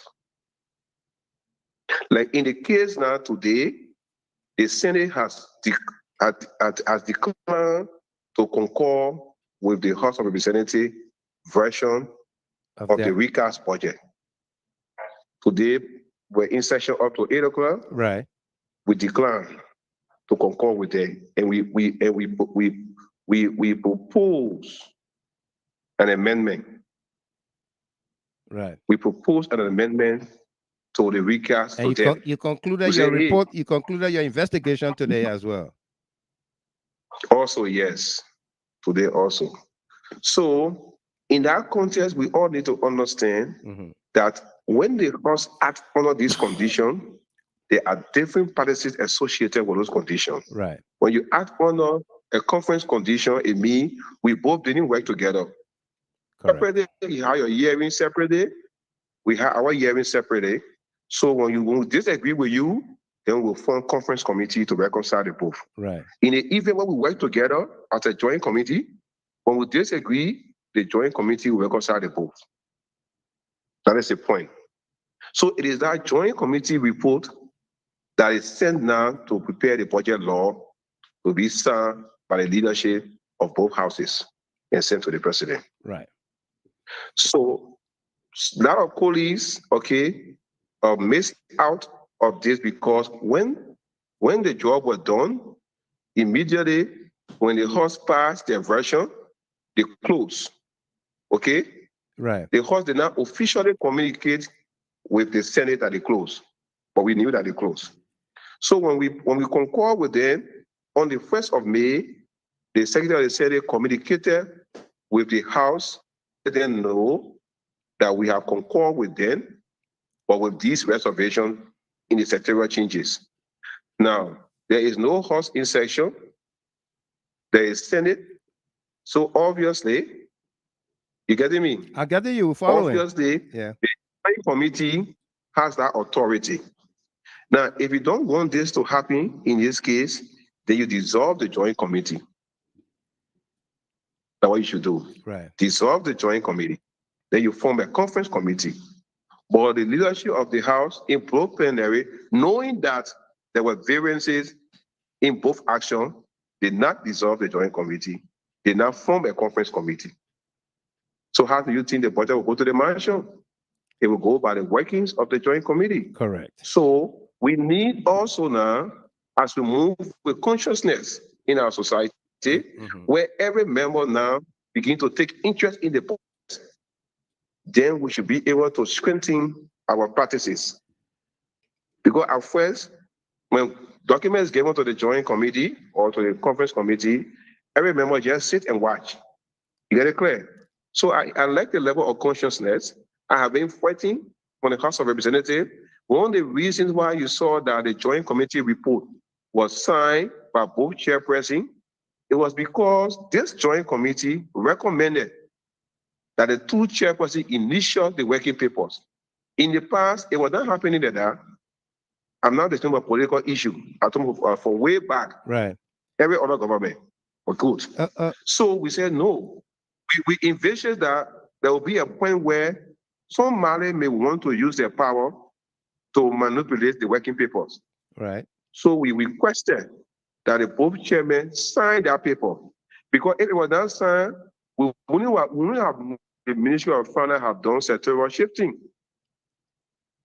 It would have been a flying sheet that somebody could change anytime. Right. But because it was signed off, so it was easy for us to pick out that indeed there were sectoral changes. Yes. So we are making progress.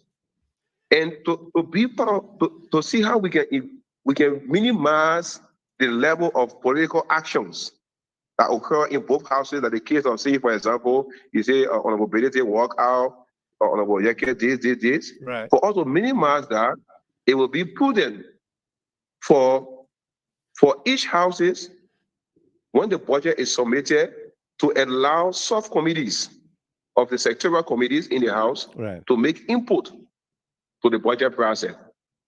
Those are reforms that will help to reduce more of these things, because when you are not in the room,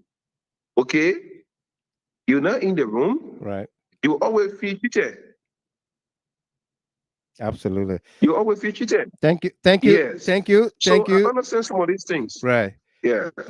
You brought so much clarity, but something that is very confusing to me here is what we just heard from the acting minister of finance, that the budget was signed into law by the president on May 8th, and then the House report says on May 8th, the deputy chief clerk received from the secretary of the Senate a document which he believed to be the replacement budget document. The deputy chief clerk did not check to verify the content of the document he received, nor did he inform the chief clerk or communicate with the office of the speaker or deputy speaker, who was acting as presiding in the absence of the speaker. So, will anybody be punished, whether it is the acting minister of finance, the minister of finance, the clerk, the deputy clerk, the secretary of the Senate? There's no wrongdoing on the part of anybody. Nobody will be punished. Because the question you want to ask is, where is the working people? Because it is the working people that accumulate into the summary in the budget law. That the technical area you holding the conversation at. Where is the working people? So the House of Representatives did not find no working people. That's what we are saying. Then how can you say something was? Because your working people will tell me each ministry and agency, Senator Dopoh, each ministry and agency, we send them money to this place, and it was changed. The acting minister of finance, told your August body, the Senate, that the president signed the budget into law on May 8th. That's what he said. So and that is a document that is before us. And that's the document, or the semblance of that document, that the secretary of the Senate communicated with the clerk in the House of Representatives, and they changed. No, so the secretary of the Senate has no authority, even by procedure, to communicate with the House that the president signed a paper. No. They own the bottle. It is the House that is responsible to communicate with the Senate, because it is the originating house. It is. We are not the originating house. Correct. Are we getting it? We are not. No, I understand that. So the whole argument, that report is the prerogative of the House to explain themselves, not us, because we are not the originating house. If it was your function, and for some reason you allow somebody to muzzle you on your function, then it's you. But it is not the House of Senate. Let's leave it's this. Not the function of the House of Senate. Let's leave this for a minute, and then, folks, our telephone lines are open. If you don't call, we're gonna be sealing this conversation in a minute. Before the show started, we got information that containers of money are being uploaded at the former Housing Authority Bank, Waterside. Did the Liberian Legislature grant approval for the printing of new banknotes to the Unity Party government led by Joseph Boyka? So let me say something. The resolution, I think 001, may not be either 1 or 2, but I think it was 001. Yeah. We did it first. Our in the House of Representatives. The resolution 001, I think so. Right. On the changing of the currency. Right. Gave a latitude to the central bank to print banknote, I think up to 40 billion. Correct. And that money was going to be deployed in transit, but no money should be deployed in the election year. Correct. Good. So I wouldn't go further to know whether what was printed is in excess of what of the latitude that was given them to do. So the 55th, Until the we 55th found out legislature, at the 55th legislature Yeah. did not grant 50 approval. 54th legislature Yeah, granted that granted the approval. approval Yeah, to the central bank to print new family of banknotes correct. with a latitude. So the question here And that is amount, this new. I'm coming, Yeah. let's be a little bit patient. Okay. And that amount should be deployed into the economy or into the country in trenches. Correct. Now, but no amount should be deployed within the election year of 2023. Right. Now, so I need to find out as a member of the Banking and Currency Committee of the Senate as to whether the full amount of latitude given them have been exhausted for which they went outside. I can form a judgment on that now because bringing money into the country is a prerogative of the central Of the bank. central bank, correct. Replacement of banknote is a prerogative Of the central central bank. Right. Yeah, replacement of the new currency is by law, by the legislature, but deployment is the prerogative of the central bank. Absolutely. So Yeah. This 55th legislature did not grant any approval to print new banknotes. Is that what we are saying? No. Okay. But the 54 gave the 54th the central did. bank Yeah. window The 54th gave to window. operate in. And we don't know how much was printed, correct? But we don't know how much was printed outside of that window, which I'm saying now. Yeah. With new money coming in, I only give you what I know. Absolutely. That we did in the 54. Correct.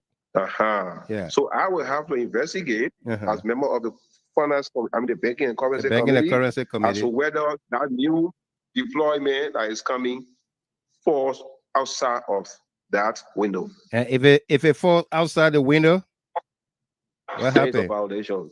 It's a violation. It's a violation because it's a law. Yeah. Yeah. Yeah. All right, folks. Our lines are open. We haven't gotten any calls yet. That means to say the senator have answered your questions, your concerns. Don't hold us responsible. We brought him man to you.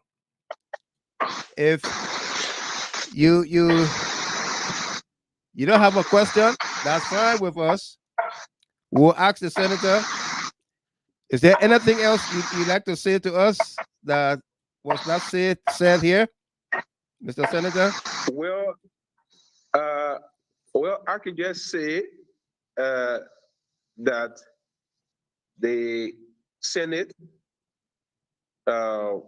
declined to concur with the House of Representatives, but with new proposal and a conference committee are being constituted. Reason being that both houses acted separately on the recast budget. Correct. And that conference committee will be meeting between now and Monday so that the final budget will be passed and the law will be printed for the recast budget. Right. I also want to say thank you. Hold on. 1 quick second. I got one caller here, and the senator was going into his closing remarks here, and so we'll take just this one caller who came just in time. Amos Morris, welcome. Thank you, Mr. Gilman. How are you doing today? I'm good. Senator Dopoh, good evening to you in Liberia. My question to you is, what can you say about 15 million being used outside of the recast budget by the executive? And also, is it true that we are hearing that you guys received from the Senate 800,000+ for special city and 1.2 million received by the House of Representatives for special city in the economy of such of Liberia? Thank you very much, Senator Dopoh. Hello. So that were some of the questions we made. I am not with the Ministry of Finance. I'm not in the leadership of the Senate. But what I do know is that we do have our budget lines, and we are there to receive funding based on the work we do for what they call it, engagement, committee works. Yeah. So what happened in the Senate, the House of Representatives, I wouldn't know because I won't see transmitter to what is happening. I think the House should speak to that. And I will also refer you to the chairman of the Ways and Means to speak in the rules and order to be able to speak to transactionary issues regarding the House's budget. Because that is not my place. My place is on the national budget and not with the House's budget. Correct. We are there to receive money when they are due and they are legal.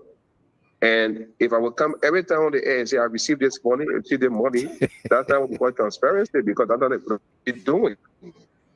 Transparency is doing, giving reports when they are due. Okay? Right. So I wouldn't want to speak to that number you are calling about 805.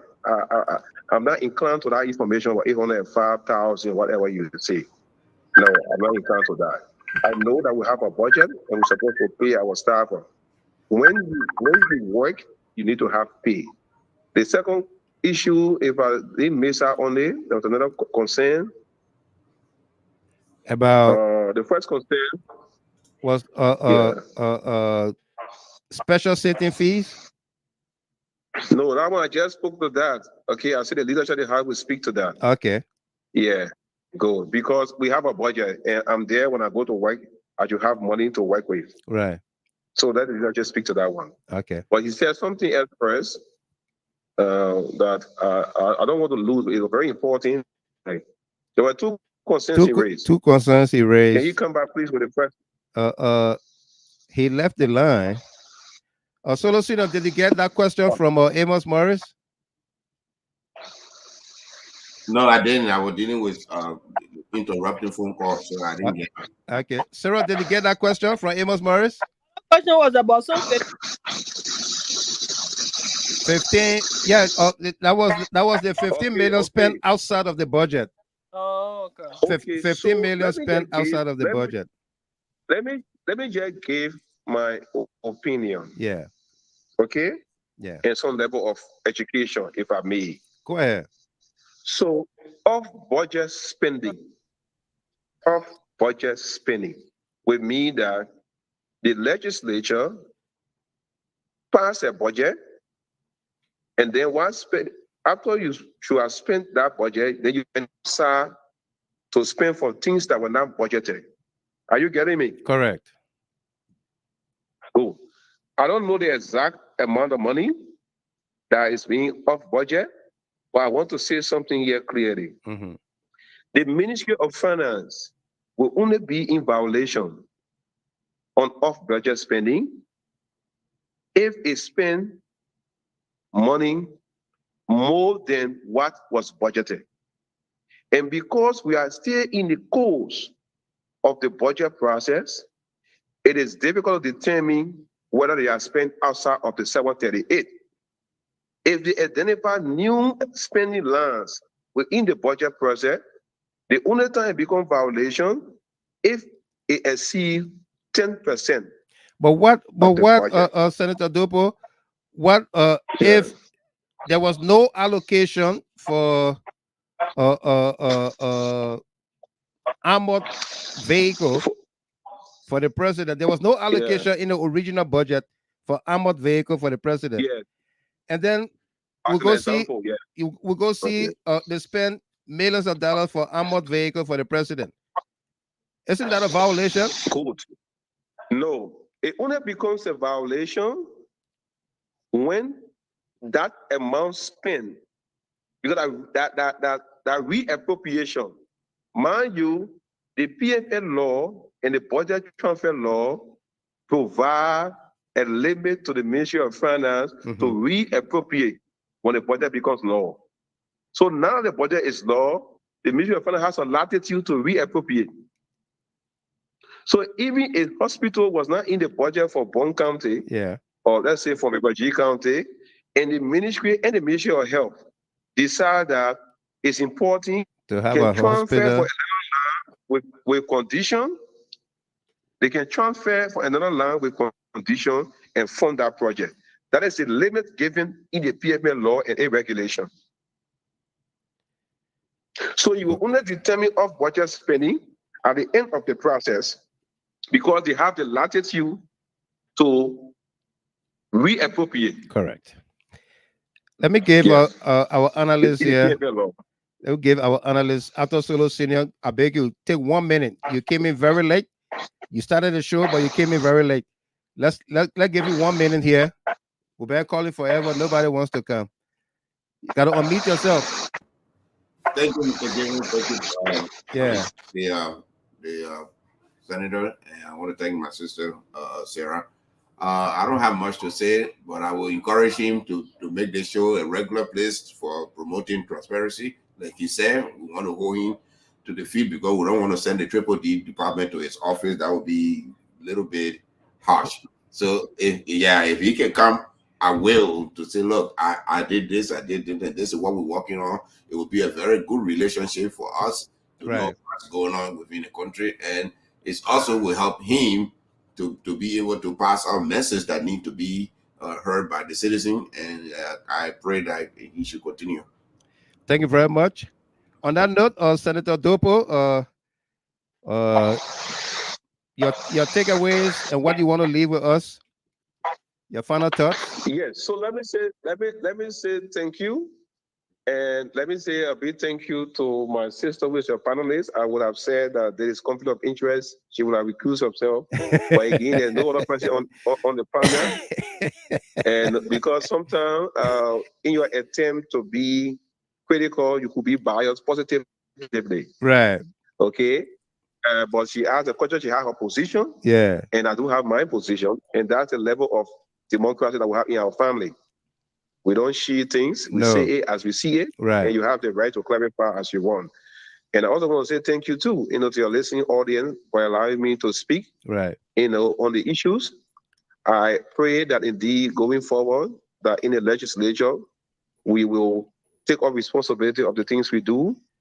When we have procedural issue, we should admit, and we should also be able to make amendments because the process is not going to be perfect. No. In the budget process until we try to gradually expand some of the things we do, and most importantly educate and inform our citizens on how the process works. Right. Because there are laws, rules, and practices within the legislature, and people need to know that. And sometimes, as news lawmakers and senators, as a representative senator, sometimes we are not inclined to some of these things. We will need to take our time to be able to read over time. At the same time, too, citizens will also need to understand that in the legislature, that place is a political theater. It's not every yelling that somebody carry on means that they're speaking the truth. Right. They could also be making a case to have an attention. So we need to do fast checking as we go about listening to people. Absolutely. I want to say thank you for the opportunity. Thank you for playing some Brapoh song. Well, we are Brapoh people from Rivergee County. And thank you very much. I will always be willing where it is, where there are times that you want me to come on your show. Right. I will be waiting when I have the time to be able to. I think your show is safer, and that's how it works, how it should be. Right. You didn't form a position before investigating. That's what we should do, because when you form a position before, it's difficult to convince you. Right. Because you already have a position. You have a position. Yeah, you already have a position. So I respect you for an open argument, open mind. No matter how critical it is, one, it is open. Right. It's better for the audience. Thank you very much. No doubt. Thank you very much. And of course, we're going to send you home with another Brapoh song here. Will Davis, Come and See. You know Will Davis? Or you heard that song? I don't know what you're going to play now, but I think I've heard one or two of songs from Will Davis. But okay, let me just play a little bit, then I will stop it. Then you're going to say something.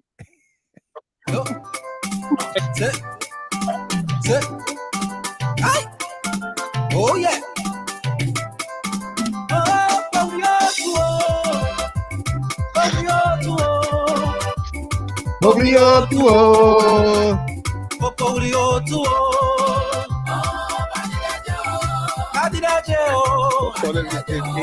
Let's pause it there. Senator Dopoh. Yeah. Let's pause it there. What you say about that? No, I said it was breaking. I really didn't get it. That's all. It was breaking. You didn't get it. But you got the video on. You got a video on, right? No. I'm just listening to you directly because I don't want to have interruption. Okay. Yeah. All right. Let me play, and then I'm a reduce the volume on your phone. Maybe it will be okay then. Yeah.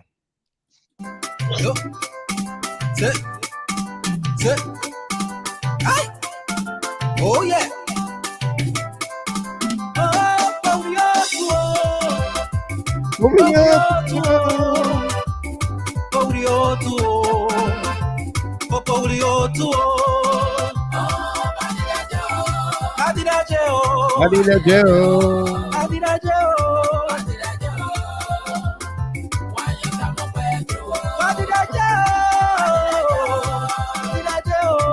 Let's pause it there. Did you hear it that time?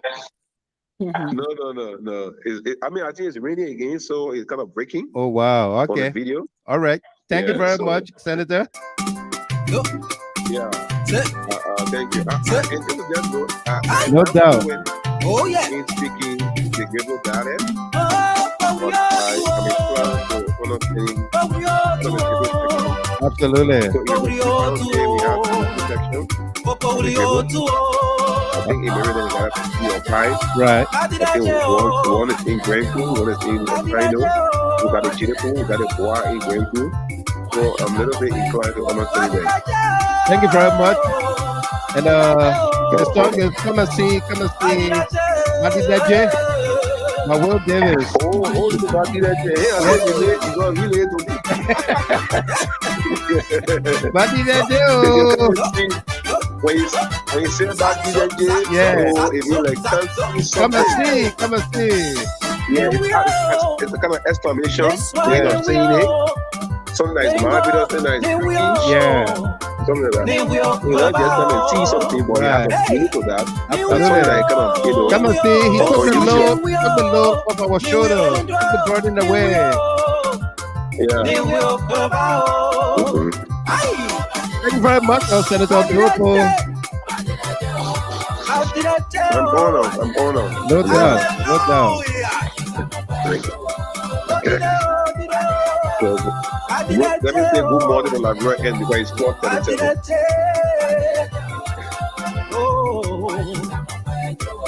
Well, folks, there you have it.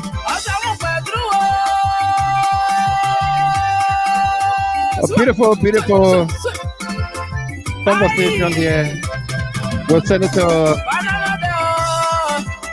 Francis S. Dopoh, Rivergee County. Join us Monday for another edition of our program here, Liberia First and Gedeh. Alita M. Mahn, daughter, welcome to you. Father Orita Reto. Sarah Dopoh, thank you very much, dear Ms. Dopoh, for asking the hard questions as well. After Solo Senior, thanks for tuning in at the time minute.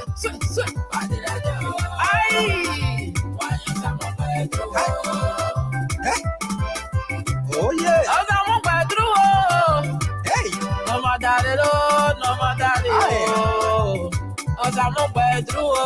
Oh yeah.